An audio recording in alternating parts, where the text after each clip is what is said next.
Good afternoon. I'm Reverend Fisher, and today I will be doing a book reading from some of my favorite books. Like most of you, I really enjoy reading. It is relaxing, and reading a good book is wonderful. Fiction, non-fiction, but all great works. The first book I will be reviewing today is the Wiccan Bible. I don't know why they never made a Wiccan Holy Bible, but this is a good book. I have read this book like 3 times. I will read you a passage from the section Genesis, the creation.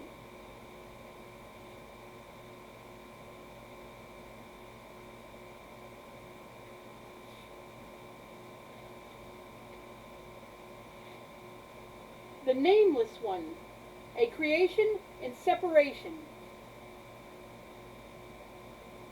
In a time before time, in a place before places, there was only the Nameless One, who was neither God nor man, neither male nor female, because order had not yet emerged from the Nameless One.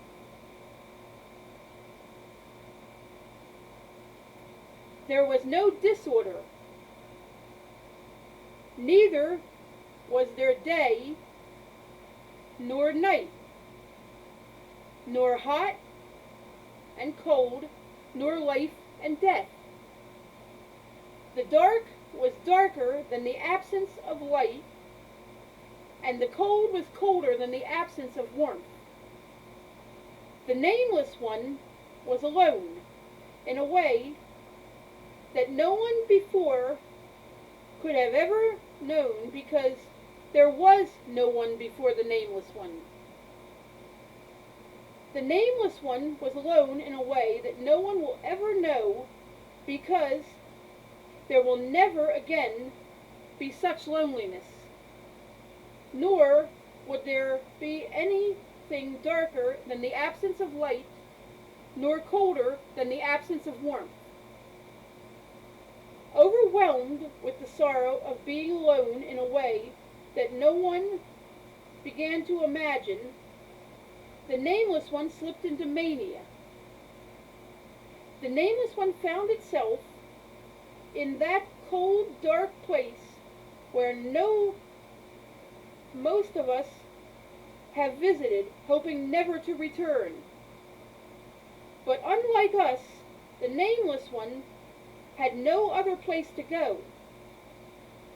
The Nameless One had no lore, no faith which was to ease his suffering. So the Nameless One chose death in a time when there was no death. It was the first act of love and the sacrifice from which we, this world, and all other worlds did come. Darkness and light, a creation in union. From the division of the Nameless One, by the first act of love and sacrifice, came forth a single son, whose name is light, and a single daughter, whose name is darkness. With their creation, the Nameless One was no more. For a time, light and darkness were the sum total of the universe, but neither was content, knowing each was not whole without the other. Just as the Nameless One felt alone, for there were no other, both light and darkness felt alone, because they were separated from one another. Neither whole, they were indeed alone. Desperately they tried to unite, but much to their surprise, they discovered the bliss of union to be that they would bear the pain of separation for the sake of reunion splendor. Thus, in the first great rite, did light and darkness discover the first mystery. We are separated for the sake of union.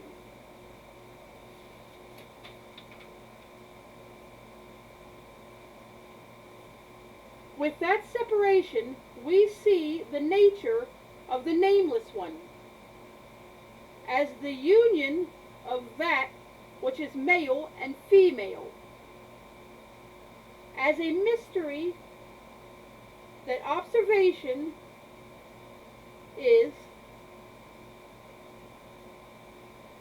It manifests in all forms of love. It is, in essence, the fifth element, known as spirit, heart, and love. It is this force by which creation takes place in all orders. One of the manifestations of that fifth element is in the desire for a sexual union. There we find the story of the Nameless One told in many lands by many cultures.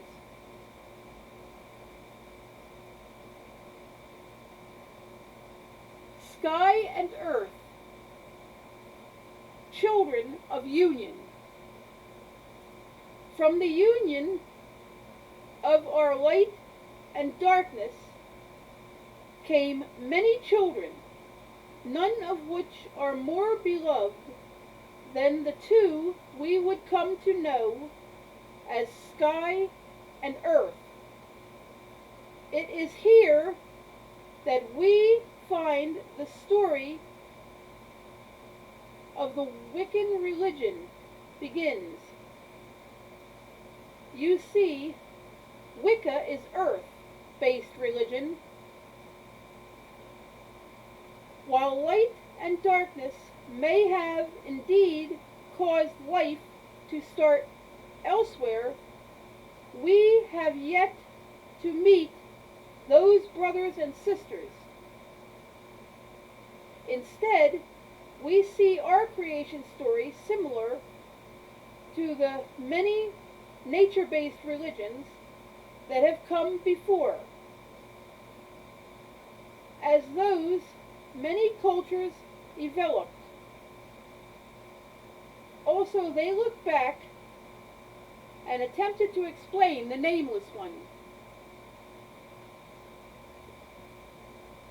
From the union of sky came winter and summer,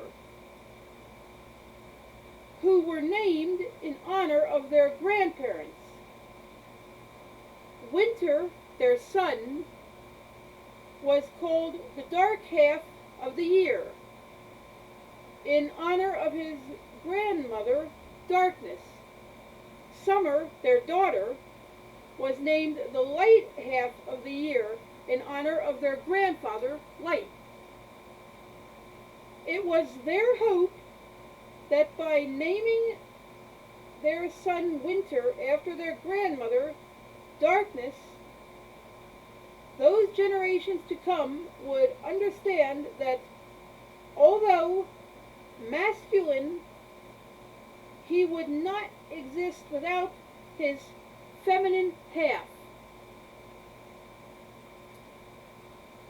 In like fashion, it was their hope that by naming their daughter Summer after their grandfather, Light, those generations to come would understand that although feminine, she would not exist without her masculine half. Here again we see culture after culture attempting to explain the mystery. We are separated for the sake of union.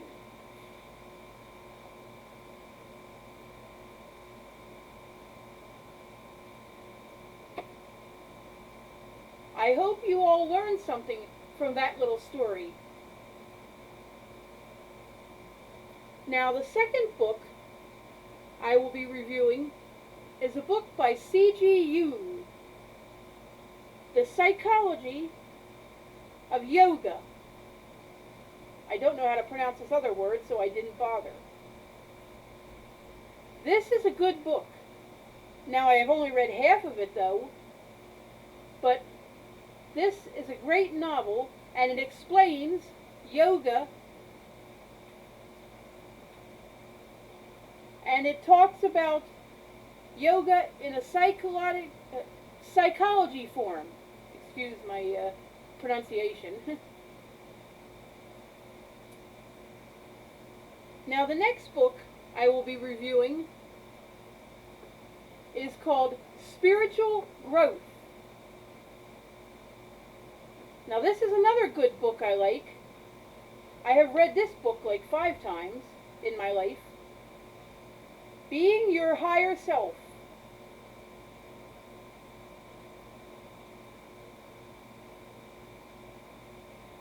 Now, the next book I will be reviewing is a romance novel. Wicked as Sin. Now, I like to collect romance novels, and I read a couple of them, but this is the only one I could find out of my collection when I moved.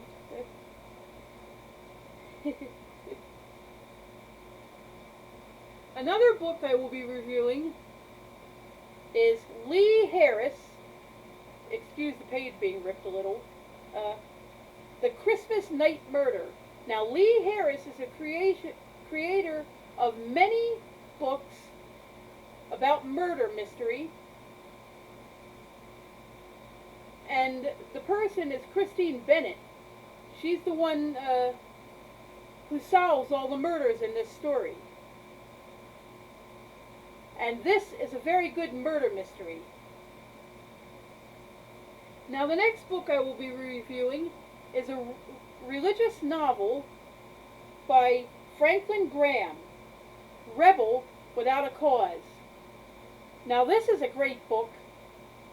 I really enjoyed reading this book.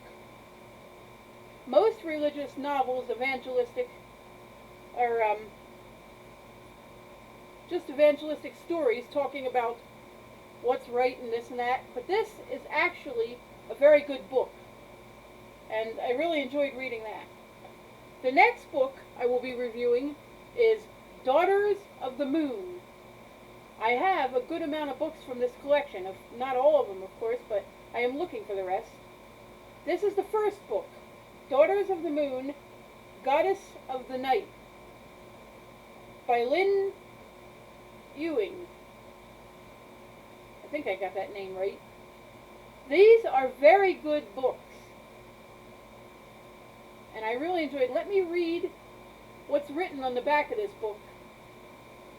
After Vanessa Cleveland has all Vanessa Cleveland has ever wanted is to be like everyone else and to be able to do normal things.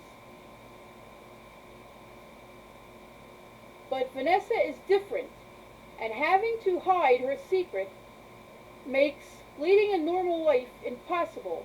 Now Vanessa is being followed.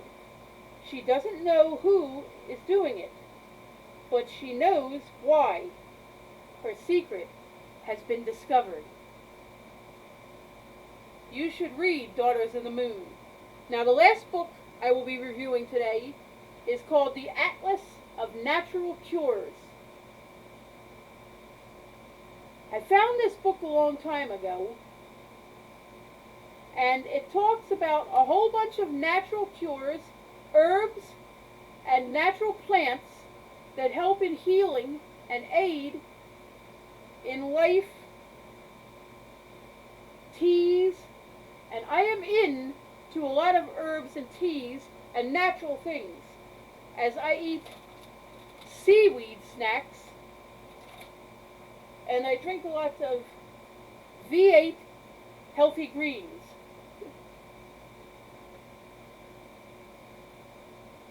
So that was my book review for today, and I hope you really enjoyed it. If you liked any of these titles, please go looking for them, and I will be back again with another video.